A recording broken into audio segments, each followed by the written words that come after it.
Chegamos à última semana da Assembleia Geral do Sínodo sobre Sinodalidade.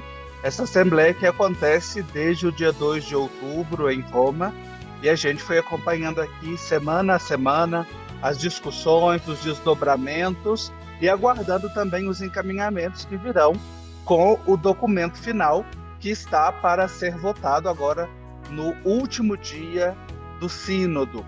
Os últimos dias, basicamente, foram dedicados à leitura e à aprovação deste documento final. E para a gente conversar sobre este assunto, eu recebo o padre Geraldo Luiz Demore. Ele é jesuíta, mestre e doutor em teologia, professor na Faculdade Jesuíta de Filosofia e Teologia de Belo Horizonte, integrante do Serviço Teológico Pastoral. O padre Geraldo está sempre aqui com a gente e nos ajudando a entender, a ler também estes eventos relacionados ao Sínodo. Padre Geraldo, mais uma vez, muito bem-vindo aqui ao nosso Igreja Sinodal. Alegria estar aqui com você, também com todos aqueles e aquelas que acompanham o Igreja Sinodal, para a gente continuar refletindo sobre esse último momento, que vai ser o da aprovação do documento final, mas que, como vamos ver, é um momento ainda de um processo que continua.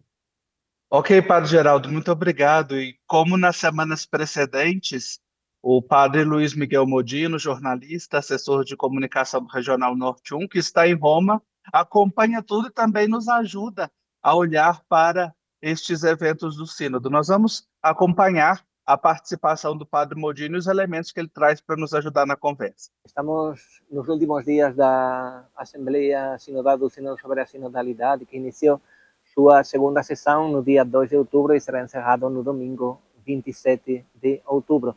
Nos últimos dias aconteceram as canonizações, que na verdade não tem a ver com a Assembleia Sinodal, mas que poderíamos dizer que é algo relacionado, porque o tema da segunda sessão da Assembleia Sinodal, do Sínodo sobre a Sinodalidade, é em vista da missão, como ser uma igreja sinodal em missão.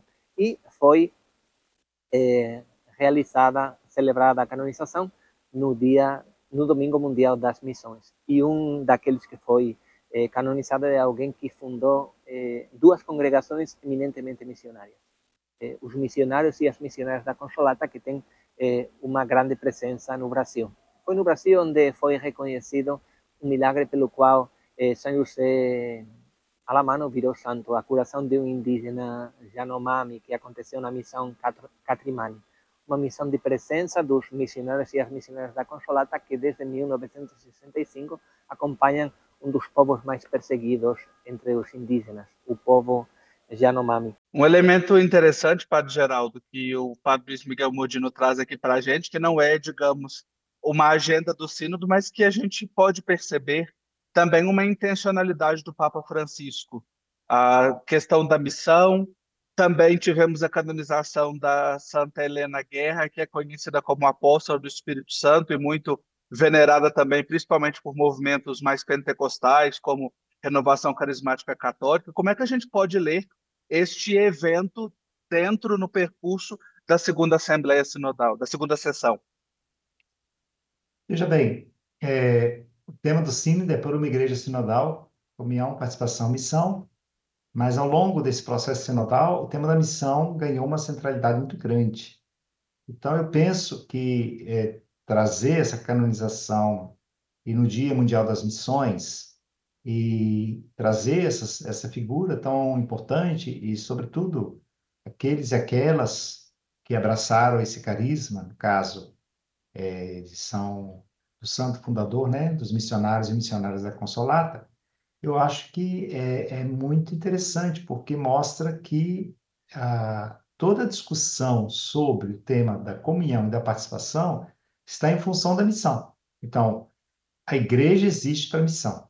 O Papa Paulo VI já tinha dito isso no Evangelho Anunciante.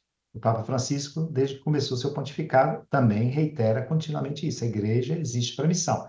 E a metáfora, por excelência, que ele utiliza para identificar o que é a igreja em saída. Em saída para as periferias existenciais, geográficas, mas para quê? Para testemunhar a presença do Cristo e também para anunciar o Evangelho. Então, no meio do povo Yanomami, que nós temos acompanhado todas as situações dramáticas da invasão de suas terras por garimpeiros nos últimos anos, como é interessante trazer, ao mesmo tempo, a figura desses missionários e missionárias, esse milagre que foi feito no meio desse povo, para mostrar como que a fé atinge, né, esse povo, a fé no Cristo que eles receberam, e mostra também que a igreja ela tem que estar justamente nessas periferias geográficas e junto com esse povo que tem tanta riqueza, tanta sabedoria, como o bispo de lá da diocese, ele foi entrevistado também no domingo, e ele dizia isso, como não só a igreja vai levar algo, mas também a igreja recebe algo desse povo. Eu acho que é interessante a gente poder trazer isso para aqui, para esse contexto do nosso programa, para pensar que todo o processo sinodal tem a ver com a questão da missão. Maravilha. Padre Luiz Miguel Modino continua com a gente, trazendo mais informações. Vamos ver agora a segunda participação dele. Trabalhos da última semana começaram depois de ter sido encerrado o sínodo digital na tarde do domingo, com a participação de muitas pessoas do mundo todo, especialmente os mais jovens. Os trabalhos começaram na manhã de segunda-feira com uma missa presidida pelo cardeal Grech, que é o secretário-geral do sínodo. Ele dizia que a conclusão da Assembleia Sinodal não será o fim de algo, mas um novo começo. E o padre Timothy Radcliffe, que será criado cardeal pelo Papa Francisco no dia 7 de dezembro, ele fazia um chamado aos membros do sínodo a agir com liberdade, liberdade para falar e escutar. O dominicano em inglês dizia: não devemos ter medo de discordar, este é apenas um sínodo, haverá outros. Não precisamos fazer tudo, apenas dar um passo a mais. Nos últimos dias, a gente foi escutando algumas coisas nas coletivas de imprensa que eu acho que eram interessantes. A primeira, o cardeal Ambongo, que é o arcebispo de Kinshasa, na República Democrática do Congo, ele dizia: temos que ver como aplicar essa ideia da sinodalidade a quaisquer problemas que possam surgir, resolver os nossos problemas na igreja a partir dessa dinâmica da sinodalidade. E um arcebispo dos Camarões disse que os membros do sínodo deveriam voltar para casa como embaixadores ativos da sinodalidade. Na verdade, todos nós deveríamos ser embaixadores da sinodalidade nas comunidades, nas paróquias, nas dioceses, porque a gente sabe que tem inimigos da sinodalidade, a gente sabe que tem ainda pessoas que gostariam de continuar com uma igreja piramidal, onde uns poucos mandam e a maioria obedece, onde os processos de discernimento não são feitos escutando todo mundo. Padre Geraldo, o Padre Luiz Miguel Modino traz aqui o elemento interessante da fala do cardeal Grech, né, que está aí à frente deste processo, e também do Timothy Radcliffe, que eu acredito que muitas pessoas, inclusive quem está nos acompanhando, talvez estejam esperando ou estavam esperando coisas concretas, conclusões mais concretas. E o que eles dizem apontam para uma abertura, mas para um outro lado. Como é que a gente pode olhar para esse elemento? Então, um dos princípios que move toda a ação pastoral e também a ação social, segundo a Evangelii Gaudium, lá, a quarta parte, é o tempo é superior ao espaço. Então, o Papa Francisco, ele diz, é preciso inaugurar processos, não querer dominar espaços. Então, eu penso que o sínodo foi uma grande escola, já tem 3 anos, nós estamos nessa escola, e é uma escola de aprendizado de como ser uma igreja sinodal, como escutar um ao outro, como ter capacidade de valorizar o que cada um pode trazer. E isso que é interessante, que foi falado pelos 2 bispos da África, que o Modino citou aí, que é justamente essa importância que nós temos que ser embaixadores e nós temos que valorizar em todos os processos eclesiais a dinâmica da sinodalidade. O que é a dinâmica da sinodalidade? Estar aberto para acolher o outro e juntos buscar o que é a vontade de Deus para aquela situação concreta ou para aquela atividade concreta que a igreja quer realizar ou quer testemunhar. Maravilha, nós estamos conversando no programa de hoje sobre esta última semana do Sínodo sobre Sinodalidade, elementos, eventos, e também o que a gente pode esperar desse processo, que, como o padre Geraldo acaba de mencionar, né, não acaba, não termina aqui, mas quer realmente despertar em nós, em todos os cristãos, na igreja, a necessidade de nós estabelecermos esses processos para que a vida pastoral possa acontecer, viver ativamente, abertos à luz e ao discernimento do Espírito. Eu convido você que quer rever as nossas conversas anteriores, os programas que já tivemos, estão todos disponíveis no YouTube, basta você acessar @Igreja Sinodal, e assim você também fica por dentro e vai fazendo conosco este itinerário. A gente vai fazer um intervalo bem rapidinho e na volta nós continuamos a nossa conversa sobre esta última semana da segunda sessão da Assembleia Sinodal. Estamos de volta com o nosso programa Igreja Sinodal. Obrigado a você que nos acompanha e que faz este itinerário de ser uma igreja sinodal em missão, como nos propõe o Papa Francisco e este percurso do Sínodo sobre Sinodalidade. A gente está conversando no programa de hoje com o padre Geraldo Luiz Demore, jesuíta, e também a participação desde Roma do padre Luiz Miguel Modino, que nos dá alguns apontamentos do que está acontecendo por lá. E nós vamos ver mais uma participação do padre Luiz Miguel Modino para a gente continuar a nossa conversa. Também nesses dias, aqui em Roma, foi apresentada a última encíclica do Papa Francisco, Dilexit Nois, Ele nos ama. Uma encíclica sobre o Sagrado Coração de Jesus. Bruno Forte, que foi um dos apresentadores da encíclica aos jornalistas, um arcebispo italiano, dizia que essa encíclica relata a experiência espiritual do Papa Francisco. Diante das guerras e da violência, uma mensagem de amor divino. O teólogo italiano considera a encíclica do Papa Francisco, a quarta encíclica que ele escreve, como chave para interpretar todo o magistério do Papa, como um compêndio do pensamento de Francisco.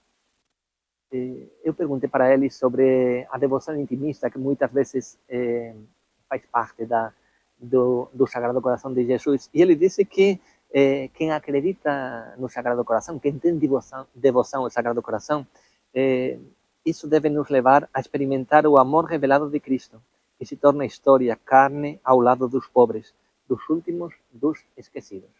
Esperando o documento final, que será votado ponto por ponto para encerrar o sínodo será clausurado no domingo com uma missa na Basílica de São Pedro, e lá nessa missa será inaugurada a restauração do baldaquino de Bernini, um elemento histórico que não tinha sido restaurado em profundidade desde há 250 anos, e que também é um momento significativo no encerramento deste sínodo sobre a sinodalidade.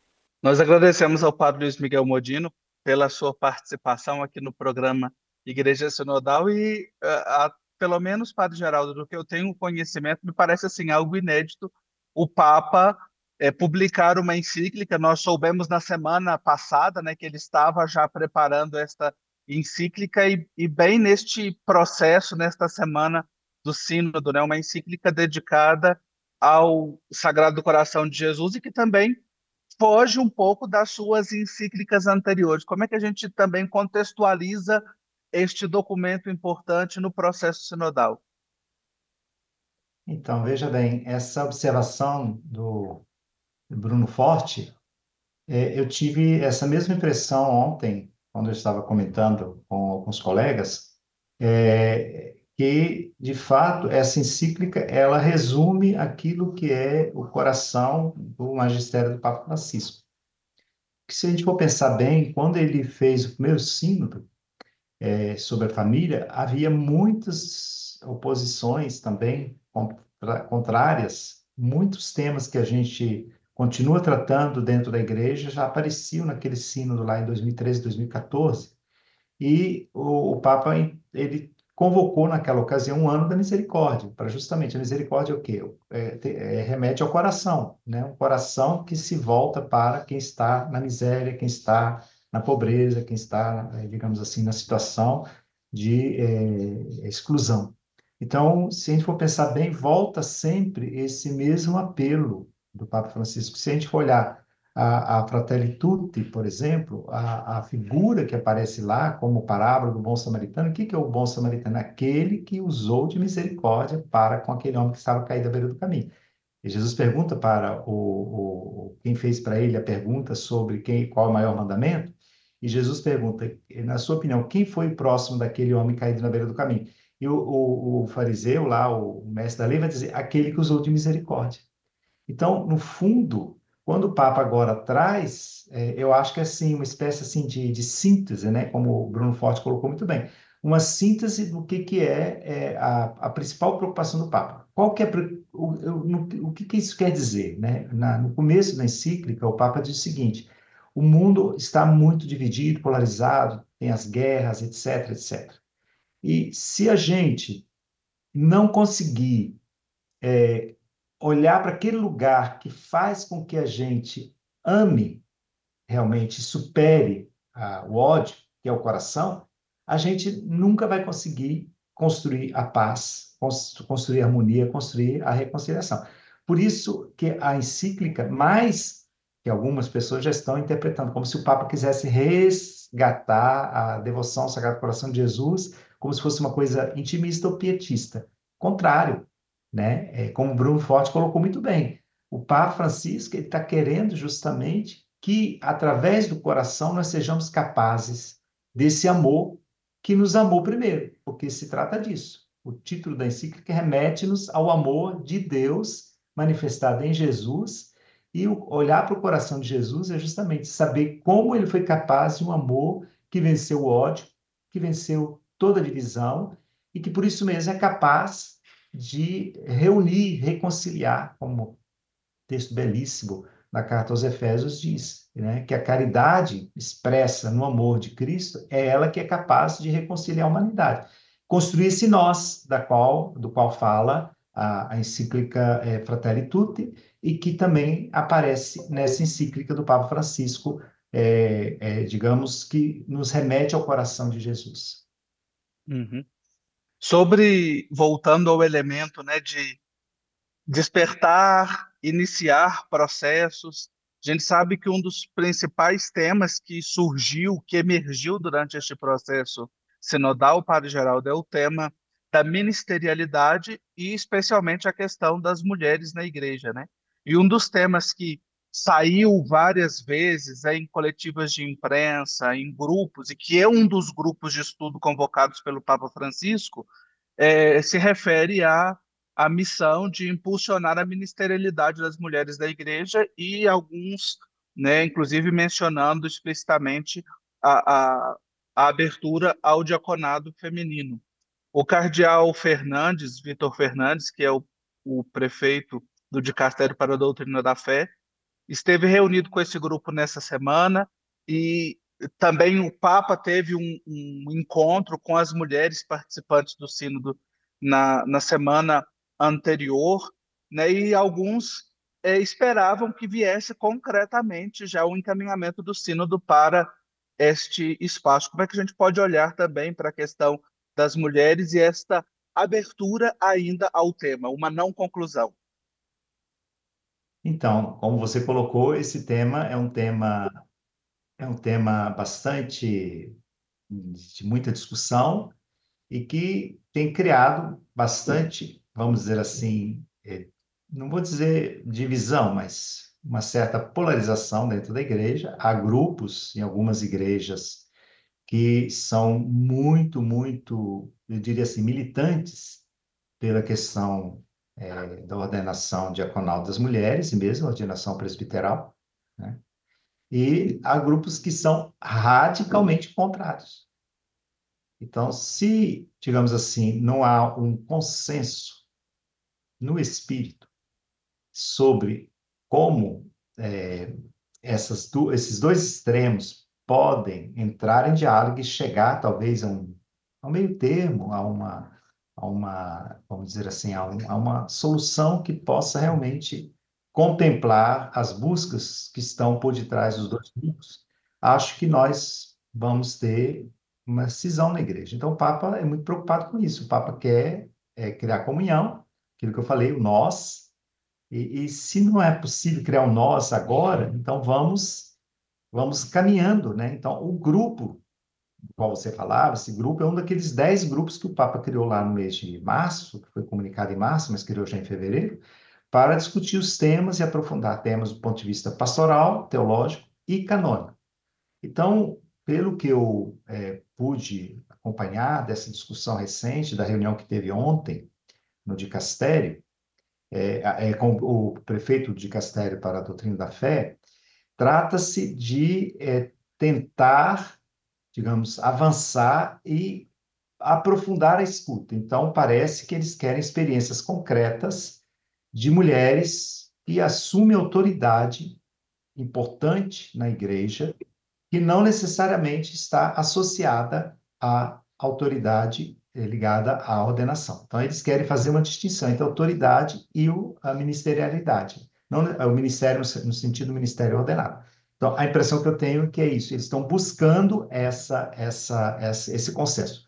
Não chegou nesse sínodo, então, provavelmente, o grupo termina no ano que vem e é um tema que vai permanecer aberto para discussão posterior ao sínodo. Quem sabe vai dar origem até um sínodo só sobre esse assunto.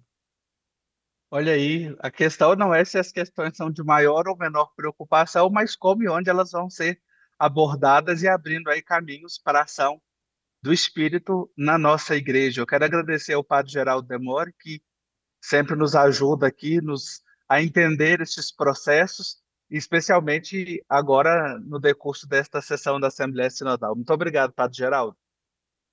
Obrigado a você e a todos que acompanham a Igreja Sinodal.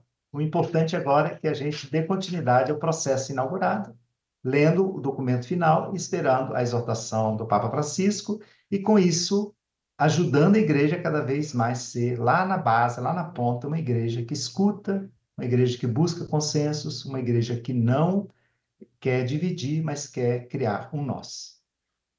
Isso aí, nós vamos acompanhar tudo e trazer aqui para você, atentos ao lançamento, à divulgação do documento final, e que é o nosso próximo assunto aqui no Igreja Sinodal. Eu espero você na próxima semana. Um abraço, até lá.